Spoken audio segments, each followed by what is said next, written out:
ఆచి చికెన్ మసాలా. కొటియా గ్రామాల్లో జనగణన వివాదానికి దారితీసింది. ఒడిశా అధికారులు చేపట్టిన జనగణనకు గిరిజనులు సహకరించలేదు. సహకరించని ఇద్దరిని పోలీసులు అరెస్ట్ చేశారు.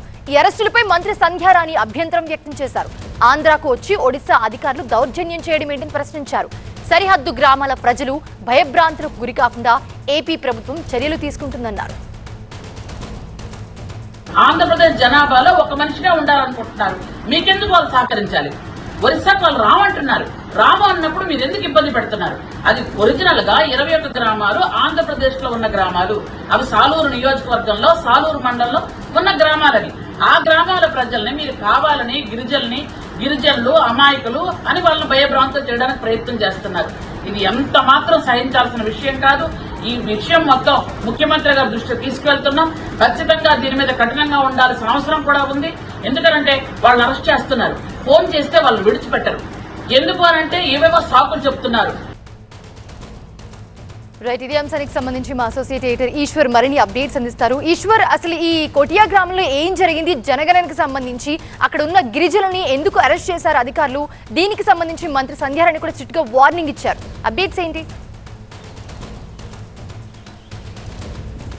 కొటియా గ్రామాలు ఆంధ్ర ప్రాంతంలో భాగం. అవి వాస్తవానికి 1936లో ఒడిశా ఏర్పడినప్పుడు కానీ 1953లో ఆంధ్ర రాష్ట్రం ఏర్పడినప్పుడు కానీ వాటికి సంబంధించి ఏ డీలిమిటేషన్ అప్పట్లో జరిగిన డీలిమిటేషన్లో వాటిని ఎక్కడ చేర్చకపోవడంతో అవి ఆంధ్రప్రదేశ్ భూభాగంలో ఉండడంతో మద్రాస్ ప్రెసిడెన్సీ రికార్డ్స్ ప్రకారం కూడా ఆంధ్రప్రదేశ్ ప్రభుత్వమే అక్కడ శిస్తును వసూలు చేయడం కావచ్చు, లేకపోతే పట్టాలు పంపిణీ చేస్తుంది. ఆంధ్రప్రదేశ్ ప్రభుత్వమే ఆ 21 గ్రామాలు మొదటి ఉండేటివి అవి ఇప్పుడు 28 నుంచి 34 గ్రామాలుగా మారాయి. అక్కడ పాఠశాలలు కానీ లేకపోతే అంగన్వాడీ స్కూల్స్ కానీ పిహెచ్సిలు ప్రైమరీ హెల్త్ సెంటర్స్ కానీ అన్ని ఆంధ్రప్రదేశ్ నిర్మించి నిర్వహణ చేస్తోంది. పూర్తిగా అక్కడ ఉన్న గిరిజన తెగలు కూడా ఆంధ్రప్రదేశ్లో ఉన్న గిరిజన తెగలతో సంబంధ బాంధవ్యాలు ఉన్నాయి. పూర్తిగా ఆంధ్రప్రదేశ్కి సంబంధించిన వ్యవహారం. అయితే ఒడిశా అక్కడ ఒక ఖరీదైన మినరల్స్ ఉన్నాయి, అక్కడ సహజ వనరులు ఎక్కువగా ఉన్న నేపథ్యంలో ఒరిస్సా ఆ గ్రామాల మీద కన్నువేసింది.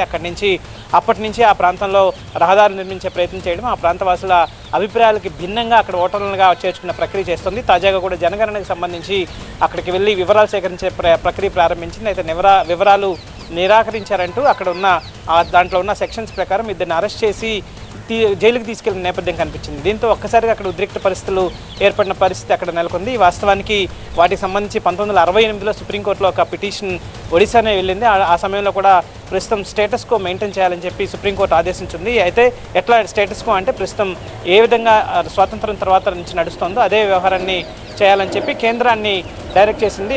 నెక్స్ట్ జరగబోయే డీలిమిటేషన్, ఇప్పుడు డీలిమిటేషన్ ఒక డ్యూ ఉంది కాబట్టి డీలిమిటేషన్ జరిగే సమయంలో వాటికి సంబంధించి క్లారిటీ వచ్చే అవకాశం ఉంది. అయితే ఈలోపే ప్రతిసారి కూడా వాళ్ళు అక్కడ ఉన్న ఎలక్షన్స్ టైంలో ఓటర్లుగా చేర్చుకున్న ప్రక్రియ చేయడం, లేకపోతే అక్కడ అధికారులని పోలీసులను తీసుకొచ్చి అక్కడ గ్రామ ప్రజల్ని భయభ్రాంతులకు గురి చేసే ప్రక్రియ చేస్తున్నారు. దాని మీద గతంలో నవీన్ పట్నాయక్తో సంబంధించి కావచ్చు, లేకపోతే ముఖ్యమంత్రి అప్పట్లో ఒకసారి 2 రాష్ట్రాల ప్రభుత్వాల మధ్య కూడా కొన్ని టాక్స్ అయ్యాయి. కానీ అప్పుడప్పుడు అక్కడున్న స్థానికంగా ఉన్న రెవెన్యూ అధికారులు కానీ పోలీస్ అధికారులు కానీ ఆ కొటియా గ్రామాలకు వచ్చి అక్కడ ప్రజలని భయభ్రాంతులకు గురి చేస్తున్నారు. ప్రజలు కూడా ఆందోళనకు గురవుతున్నారు. ఎందుకంటే పోలీసులు కానీ అధికారులు కానీ వచ్చినప్పుడు ఆ ఒత్తిడికి వాళ్ళు గురవుతున్న నేపథ్యం కనిపిస్తుంది. సో ప్రస్తుతం ఈ వ్యవహారాన్ని ఖచ్చితంగా కేంద్రం జోక్యం చేసుకోవాల్సిన వ్యవహారం కాబట్టి ఆ ప్రాంతానికి ప్రాతినిధ్యం వహిస్తున్న సంధ్యారాణి మంత్రి దాన్ని రాష్ట్ర ప్రభుత్వం దృష్టికి తీసుకొచ్చే అవకాశం ఉంది. రేపు క్యాబినెట్లో ఆ డిస్కషన్ వచ్చే అవకాశం ఉంది. ఈ నెల 30వ తేదీ రాష్ట్ర క్యాబినెట్ జరగబోతుంది. సో దాంట్లో ఆ డిస్కషన్ చేసిన తర్వాత కేంద్రానికి మళ్ళీ మరొకసారి రాష్ట్రం విజ్ఞప్తి చేసే అవకాశం ఉంది. ఇది కేవలం రాష్ట్రాల సరిహద్దు సమస్యే కాదు, మన రాష్ట్ర సావరినిటీకి సంబంధించిన వ్యవహారం. ఎందుకంటే మన రాష్ట్ర సార్వభౌమాధికారానికి సంబంధించిన అంశం కూడా అది పూర్తిగా ఆంధ్రప్రదేశ్కి సంబంధించిన భూభాగం. అది అక్కడ ప్రజల ఆచారాలు కావచ్చు, అక్కడ వాళ్ళ వ్యవహారాలు కావచ్చు, వాళ్ళ సంస్కృతి కావచ్చు, వాళ్ళ ఉపాధికి సంబంధించిన వ్యవహారాలు కావచ్చు, అన్నీ మన సంస్కృతిలో భాగము. ఇప్పుడు వాటిని మనమే పెంచి పోషిస్తున్నాం. సో అట్లాంటి వాటిల్లో కేవలం కొన్ని సహజ వనరులు ఎక్కువగా ఉన్నాయి, లేకపోతే ఖరీదైన మినరల్స్ ఉన్నాయన్న నేపథ్యంలో ఒడిశా ప్రభుత్వం చేస్తున్న ఈ అరాచకాన్ని ఆంధ్రప్రదేశ్ ప్రభుత్వం గట్టిగా ఎదుర్కొనే ప్రయత్నం చేస్తుంది. అవి ఎప్పటికీ ఆంధ్రప్రదేశ్ భూభాగంలో భాగమే అని చెప్పే ప్రయత్నమే చేస్తుంది. అదే విషయాన్ని సంధ్యారాణి ఈరోజు మరొకసారి స్పష్టం చేశారు. దానిపైన ఎలా వెళ్ళాలి అన్న దాని మీద రేపు క్యాబినెట్లో చర్చించే అవకాశం ఉంది. ఖచ్చితంగా ఆంధ్రప్రదేశ్ భూభాగంలోని ప్రాంతాలు కానీ ఆంధ్రప్రదేశ్ రక్షించబడే ప్రాంతాలు కానీ అవి కొనసాగే అవకాశం ఉంటుంది. కాబట్టి ఆంధ్రప్రదేశ్ ప్రభుత్వం కూడా త్వరలోనే కేంద్రానికి లేఖ రాయడమో లేకపోతే కేంద్రానికి ఒక రిప్రజెంటేషన్ పంపించి దానికి సంబంధించి చర్య తీసుకోవాలని చెప్పే అవకాశం ఉంటుంది. అదే సమయంలో సుప్రీంకోర్టులో కూడా ఇంకా స్టేటస్ కొనే ఉంది కాబట్టి మరొకసారి సుప్రీంకోర్టు కూడా వెళ్ళే అవకాశం ఉంది దీనిపైన. ఎందుకంటే ప్రతిసారి ఇట్లాంటి ఎలక్షన్స్ వచ్చినప్పుడు కావచ్చు, లేకపోతే వాస్తవానికి అక్కడ పంచాయతీ ఎలక్షన్ జరిగినప్పుడు మనమే ఆంధ్రప్రదేశ్ రాష్ట్ర ప్రభుత్వం పంచాయతీ ఎన్నికలు నిర్వహిస్తూ ఉంటుంది. కానీ వాళ్ళు ఎలక్షన్స్ తర్వాత వచ్చి రహదారులు నిర్మించే పనులు కావచ్చు, లేకపోతే ఆ ప్రాంతంలో కొంత హడావిడి చేసే ప్రక్రియ చేస్తున్నారు. సో ఇట్లాంటి వాటన్నిటి మీద కేంద్ర జోక్యం అవసరం. అదే సమయంలో డీలిమిటేషన్ కూడా ఉంది కాబట్టి వీళ్ళని త్వరలో ఆ సమస్య పరిష్కారానికి అయితే రాష్ట్ర ప్రభుత్వం కృషి చేసే అవకాశం చాలా స్పష్టంగా కనిపిస్తోంది. ఈ లోపు అక్కడ ఆ గ్రామాలపైన ఉన్న పట్టుని మాత్రం రక్షించే హక్కుని ఆంధ్రప్రదేశ్ ప్రభుత్వం మాత్రమే కలిగి ఉన్నట్టుగా చాలా స్పష్టంగా అర్థమవుతున్న నేపథ్యం కనిపిస్తుంది. Right, thanks for the brief.